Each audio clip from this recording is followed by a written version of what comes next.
हम लोगों ने पिछले वीडियो में दिल्ली सल्तनत की सारी टेक्नोलॉजी कंप्लीट कर ली है कॉम्प्रिहेंसिव तरीके से। अभी हम मुग़ल वाली करेंगे, ठीक है। तो मुग़ल में पहले एडमिनिस्ट्रेशन कहता था। पहले तो साम्राज्य था पूरा ऊपर के लेवल पे, उसके नीचे सूबा था, उसके नीचे सरकार थी, मतलब सूबा राज्य को बोल दिया, फिर ज़िले को सरकार बोल दिया, फिर उसके नीचे परगना था जो ब्लॉक लेवल पे होता था, फिर गांव होता था, ठीक है। इसका ऐसे भी याद कर सकते हैं, कन्फ्यूजन हो कि सूबे की सरकार की परगना कौन सा सीक्वेंस में आएगा, तो याद रख लो सूबे की सरकार जो है परवाह नहीं करती है गाँवों की, ठीक है। सूबे की सरकार परवाह नहीं करती है गाँवों की, एक ये निमोनिक हो गया। अब सूबे पे कौन कौन ऑफिसर होता था, तो हर जगह पे एक ऑफिसर होता है एडमिनिस्ट्रेशन वाला, एक ऑफिसर होता है मेनली जो रेवेन्यू कलेक्शन का काम करता है। ये दो ऑफिसर हर लेवल पे मिलेंगे। तो विलेज के लेवल पे मुकद्दम होता था एडमिनिस्ट्रेशन वाला ऑफिसर, और पटवारी होता था रेवेन्यू वाला ऑफिसर। परगना में सिकदार होता था रेवेन्यू मतलब एडमिनिस्ट्रेशन वाला, और अमीर और कानून का होता था फाइनेंशियल वाला। फिर जहाँ पे सरकार थी वहाँ पे फौजदार होता था, अमल या फिर अमलगुजार होता था, और कोतवाल होता था। उसके बाद में सूबे में सिपह सलार होते थे, दीवान होते थे, बख्शी होते, सदर होते थे, ठीक है। अब ये याद कैसे रहेगा कि डिस्ट्रिक्ट में फौजदार थे, परगना में सिकदार थे, तो उसका एक ये निमोनिक बना रखा है। ज़िले में सरकार ने कोताहल को कम करके अमन लाने के लिए फौज उतार दी, ठीक है। तो सरकार में कोतवाल हो गया, अमलगुजार हो गया, और फौजदार हो गया, ठीक है। बाकी विलेज का पता ही होता है, परगना और प्रोविंस में कंफ्यूजन होता नहीं है। फिर आगे चलते हैं। ये अपन ने बता दिया कि प्रशासन को सबसे पहले सूबे में बांटा गया था, फिर उसको सरकार में बांटा गया, फिर उसको परगना या महाल में बांटा गया, हाँ महाल भूल गया था, महाल में बांटा गया। महाल को जिला या दस्तूर में बांटा गया, और उसके नीचे गांव में बांटा गया। और गांव ही सबसे छोटी एडमिनिस्ट्रेटिव यूनिट होती थी, जिसको मावदा या दीह बोलते थे, ठीक है। और ये मावदा या दीह मतलब जो गांव है उनके अंदर जो छोटी छोटी बस्तियां होती थी उसको नगला बोलते थे, नागला सॉरी, नागला बोलते थे, जो गांव के अंदर छोटी छोटी बस्तियां होती हैं। उसके बाद में उसके बाद में शाहजहाँ के शासनकाल में जो सरगना और परगना है, सॉरी सरकार है, उसके नीचे परगना है, और उसके बीच की भी एक यूनिट होती थी, उसको बोलते थे चकला, ठीक है। चकला हो गया सरकार और परगना के बीच की यूनिट। नागला हो गया गांव की छोटी छोटी जो बस्तियां होती थी, गांव को दीह और मावदा बोला गया। उसके बाद में साम्राज्य को सूबे में बांटा गया, सूबे को सरकार में, सरकार को परगना या महाल में, और परगना और महाल को जिले या दस्तूर में, और दस्तूर को गांव में बांटा गया, ठीक है। अब आगे चलते हैं।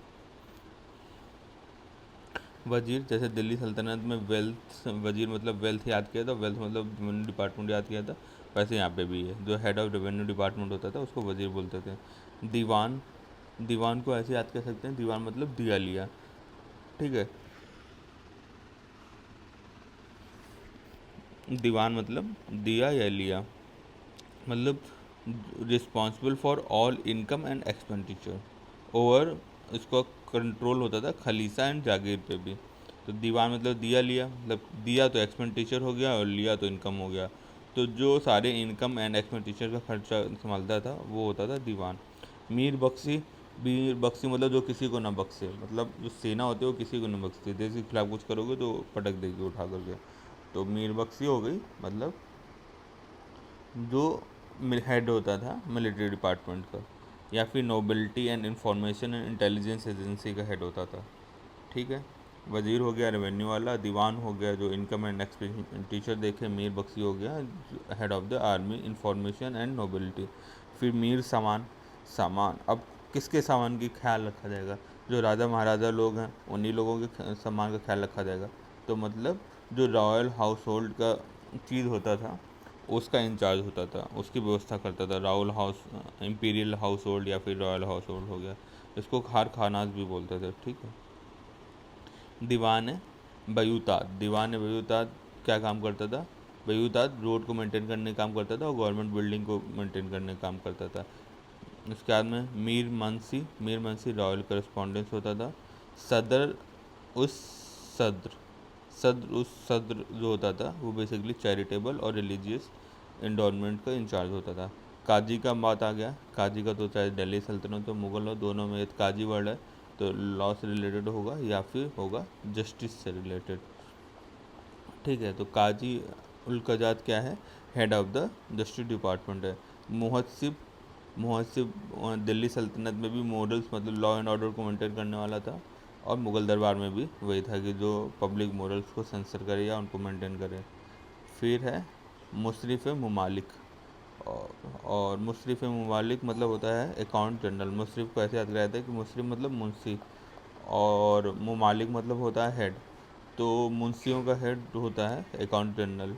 और मुस्ताफ़ ए ममालिक, मुस्ताफ़ ए ममालिक मतलब होता है ऑडिटर जनरल। ठीक है, फिर दरोगा ए चौकी, दरोगा ए चौकी कौन सा होता है, officer incharge of imperial post. ठीक है, मीर अर्ज, अर्ज मतलब अर्जी लगाना मतलब पिटीशन करना। ठीक है, तो मीर अर्ज मतलब ऑफिसर इंचार्ज ऑफ पिटीशन। बोलते हैं ना कि हम अपनी अर्जी लगाने जा रहे हैं, अर्ज करने जा रहे हैं, तो पिटीशन से रिलेटेड हो गया। वाक़या नाविस, वाक़या नाविस मतलब क्या, वाक़या होता है ना कि क्या वाक़या हो गया, मतलब क्या मामला हो गया, मतलब ये काम कौन करता है, रिपोर्टर्स करते हैं, तो न्यूज़ रिपोर्टर्स को बोलते हैं। उसके बाद में प्रोविंस के लेवल पे क्या था, पहले सिपह सलार, सिपह सलार, सलार जो होता है हेड एग्जीक्यूटिव होता है। दीवान होता है इंचार्ज ऑफ रेवेन्यू डिपार्टमेंट होता है। बख्शी होता है डिपार्टमेंट मतलब मिलिट्री डिपार्टमेंट का इंचार्ज होता है। और सद्र होता है जुडिशल का। ठीक है, उसके बाद में क्या होता है, प्रोविंस के नीचे होती है सरकार। सरकार में क्या होता है, फौजदार एडमिनिस्ट्रेटिव यूनिट, अमलगुजार रेवेन्यू वाला, और कोतवाल जो होता है मेंटेन लॉ एंड ऑर्डर। उसके बाद में परगना, परगना में पहला सिकदार होता है एडमिनिस्ट्रेटिव हेड, अमीर एंड कानून को रेवेन्यू ऑफिसर। वही है ना, हर लेवल पे एक एडमिनिस्ट्रेटिव हेड होगा और एक रेवेन्यू ऑफिशियल होगा, ये हर लेवल पे है। उसके बाद में विलेज है, विलेज में मुकद्दम जो होगा हेडमैन होगा, जो मेन काम देखता है एडमिनिस्ट्रेशन वाला, और एक पटवारी होगा जो कि अकाउंटेंट होगा।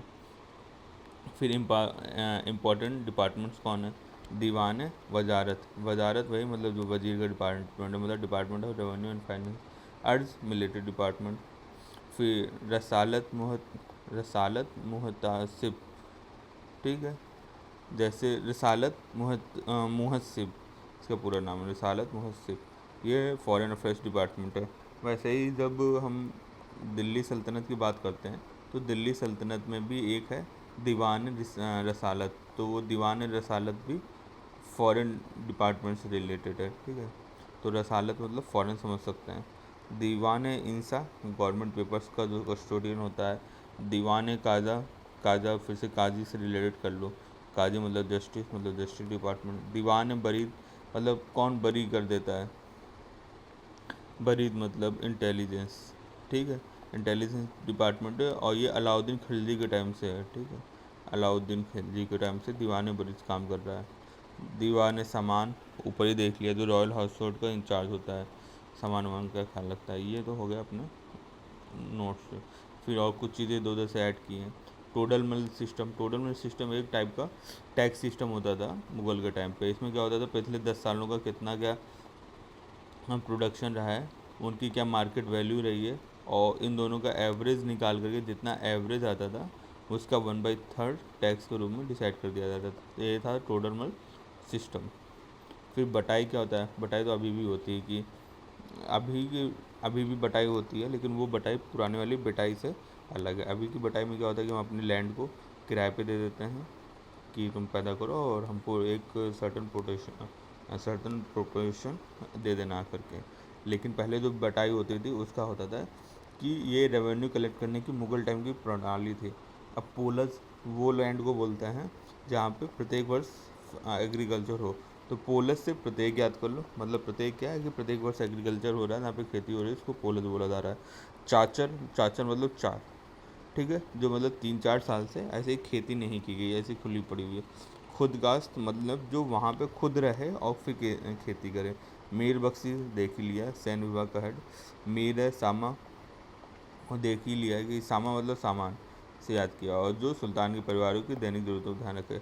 सद्र सुदूर, सद्र सुदूर या सदर कुल, ये दोनों दिल्ली सल्तनत में भी थे। सुदूर को हमने ऐसे याद किया था ना, सुद्र मतलब जो बहुत दूर है। दूर कौन रहता है, भगवान रहते हैं। भगवान कैसे, बिल्कुल ऊपर रहते हैं ना अंतरिक्ष में, तो इसलिए कौन है, धार्मिक मामलों के जो सलाहकार हैं या फिर उससे रिलेटेड लोग हैं उनको सदरुस सुदर बोला गया। अहदी सैनिक, अहदी मतलब जो बादशाह के खुद के सैनिक होते थे, जो उनको खुद की प्रोटेक्शन करने के लिए होते थे, और उनको सारी चीज़ों के मैनेजमेंट राज्य करता था, ना कि प्रोविंस के लोग करते थे, और मीर बख्शी के सीधे कंट्रोल में होते थे, उनको अहदी सैनिक बोलते हैं। तो अहदी से अहम याद कर लो, मतलब अहदी से अहम, और अहम मतलब इम्पोर्टेंट होता है कि तुम बहुत अहम इंसान हो हमारे लिए, तो अहम मतलब इम्पोर्टेंट, ठीक है। तो इम्पोर्टेंट कौन है, बिल्कुल इम्पोर्टेंट सैनिक बादशाह के। फिर ये 139 कुछ नहीं, ये पॉइंट नंबर था, इसको हटा दो। उसके बाद में क्या है, पैबाकी। पैबाकी का मतलब ये है कि जो मसबदार के पास में लैंड होती थी उसको छीन करके अन मसबदार को दे दी जाती थी, उस लैंड को पैबाकी बोलते थे, ठीक है। उसके बाद में कुछ और चीज़ें हैं जो मुगल काल से इम्पोर्टेंट है। बनिक, अभी भी वड़िक होता है ना, अभी वड़िक बोलते हैं, पहले बनिक बोलते थे, या फिर इसको बनिया से रिलेट कर लो। बनिया, बनिया मतलब क्या होता है, जो लोकल ट्रेडर्स होते हैं। फिर मेन पेंटर्स कौन थे किसके दरबार में, वो देखते हैं। मीर सैयद अली और अबुल समद थे अकबर के टाइम पे, ठीक है। पंचतंत्रा और हितोपदेश जो पेंटिंग थी वो भी अकबर के टाइम पे अकबर के टाइम की थी। अभी जहांगीर के टाइम पे ट्राई किया गया था पेंटिंग के लिए। ओवरऑल एक्चुअली मुगल टाइम पे क्या गया, ट्राई किया गया, 3D पेंटिंग का ट्राई किया गया था, बट ऑयल पेंटिंग पूरी तरीके से मिसिंग थी, ठीक है। उसके बाद में, हाँ, शेरशाह ने, शेरशाह के द्वारा जो भू राजस्व प्रणाली अपनाई गई थी उसको राय बोला गया था, और राय ने भी इसका उपयोग किया था बाद में जाकर के। पहले शेरशाह सूरी ने सिस्टम अपनाया, फिर राय का अकबर ने अपनाया। फिर मुजारियन